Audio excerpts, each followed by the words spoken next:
Here we see 633 class engine number 638 heading a mixed rake of coaches and a van on a Newton Abbot to Tavistock Workmen's train. The loco, designed by George Armstrong, was built at Wolverhampton between 1871 and 1872. Two of the class had condensing apparatus fitted for working the underground lines to Smithfield Meat Market, with a further three being so fitted later. 638 is seen here in 1929 at the end of its life, being withdrawn in September 1930. The train has an interesting composition. Workmen's trains were laid on to carry workers at specified times to and from work with cheap fares. Many associate these trains with services transporting miners to work in South Wales, but their origin is more interesting.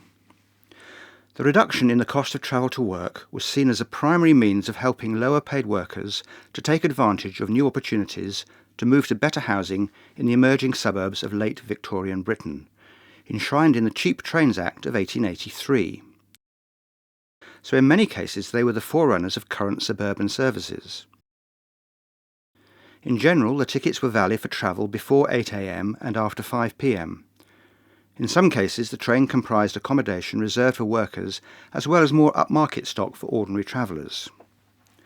Our train is an example of this situation, and we have imagined an early morning local workman's train that has started from Newton Abbot and then taken the Porthcerrig branch at Pentor Road, conveying workers from local settlements such as Brent and Ivybridge to the kaolin quarries at Red Lake and Lee Moor. Having deposited its workers, the train then continues to Yelverton, where it leaves the Porthcerrig line and follows the GWR's Plymouth to Launceston branch as far as Tavistock, where it terminated. The first two coaches are for ordinary passengers paying the full fare. They are a low-roof van third to diagram D15, one of 40 built between 1895 and 1896, and a clerestory third to diagram C4 of 1887 vintage.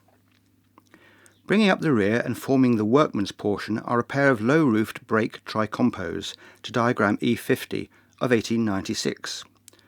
These were the only two built to this diagram. It is likely the first-class compartment adjacent to the van section would have been locked out of use. The tail traffic is in the form of a diagram V14 Mink A, acting as a station truck. This was an efficient way of delivering small consignments up and down a line from station to station. Did you know that Pendon Museum is a registered charity and relies on the support of visitors and friends of the museum to maintain and enhance this highly regarded attraction? Becoming a friend helps us to ensure that we can offer this unique in-house and online visitor experience for generations to come. We would love to welcome you to our group, and we offer many benefits for a small annual fee. For further information, please click the link below.